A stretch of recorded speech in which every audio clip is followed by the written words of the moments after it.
Good morning, everybody. It is Christmas Eve, December the 24th, 2019.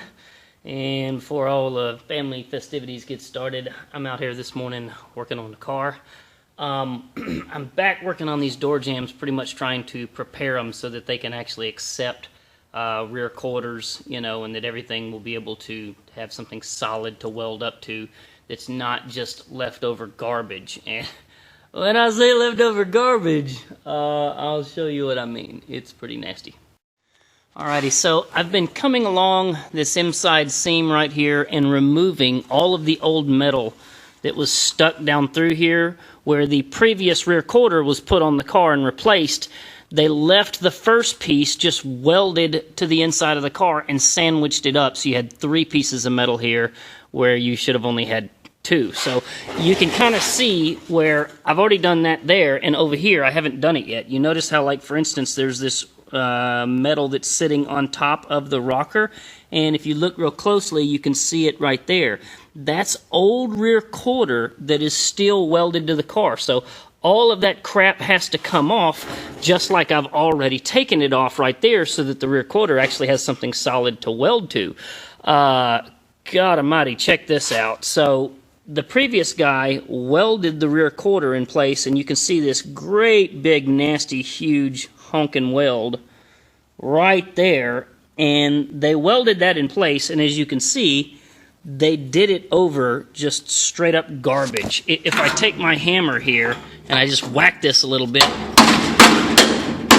you see exactly what happens. Nothing should have ever been welded over that to begin with. So fixing to cut all of that out, refabricate from about here down to here. Going to go ahead and kind of remove this weld that I've done a little grinding on, take all of that out, get that repair made, and then I'm going to have to figure out what exactly the plan is here. So you can see that the bracing right here that holds up the entire door jamb, somebody previously came in here and cut it, and I don't know what, but I mean, it's just like everything else on the car, an awful repair job.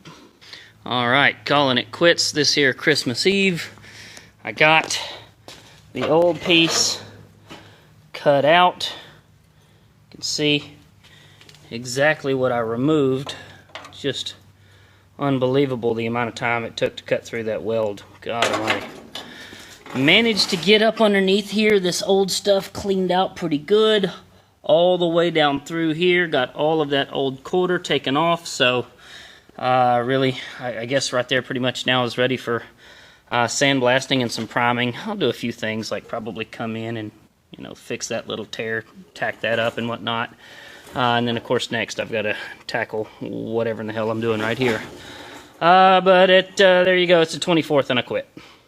Good morning, everybody. It is December the 28th, Saturday morning. I'm back at it out here at Project Redline, working on the car.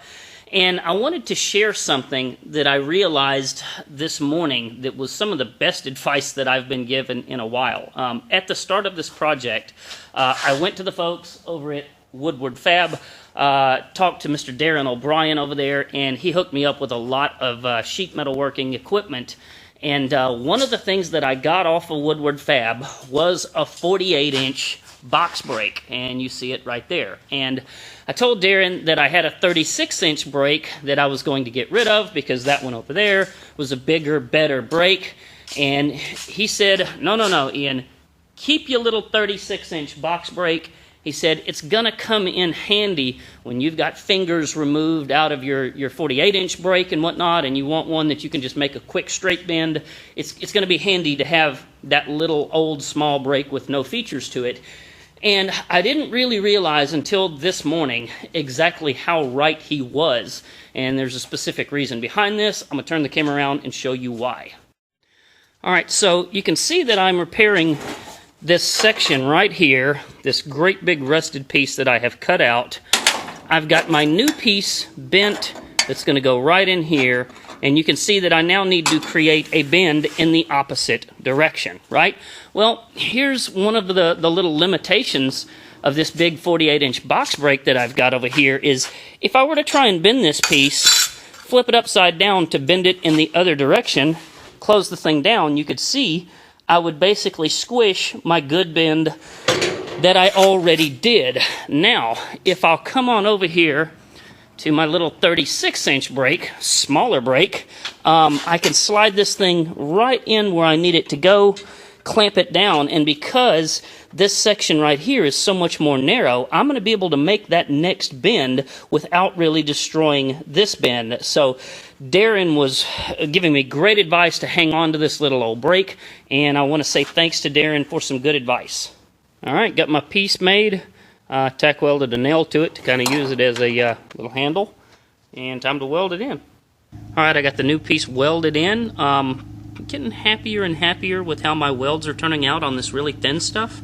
I'm just going to dress my welds any place that the new quarter panel is going to touch. So if really from here on back all over through here, the quarter is never going to touch any of that, so there's really no need in grinding it down. You know, you're really just removing strength for nothing. So got to do a little dressing of the welds, and then I'm done. Okay, everything is welded in. Got the new piece in there. I've done my best to try and make sure that this section right here, which is angled outward, follows the proper contour, because the rear quarter that I'm going to lay on top of this has to weld right along here, and obviously if that's not in the right location, then it has nothing to weld to. So I've paid real close attention to that. As I mentioned, I just left all of my welds from here on over, you know, pretty much unaddressed, just not necessary.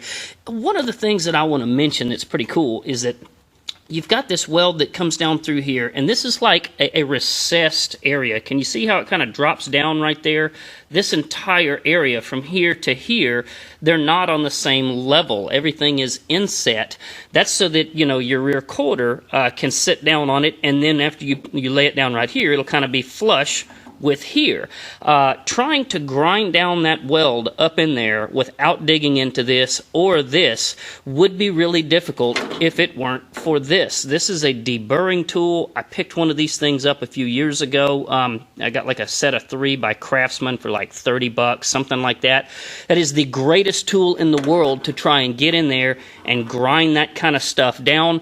They really don't get dull. They pretty much last forever as long as you don't screw them up. And really about the only way you can screw those things up is to like put that in a vise, you know, put it into any kind of a hole where you start torquing on it sideways, anything like that, you'll start chipping teeth off of them, is what I've noticed. So you kind of have to be careful to make sure that you use them properly, but super handy tool. I recommend getting you one of those.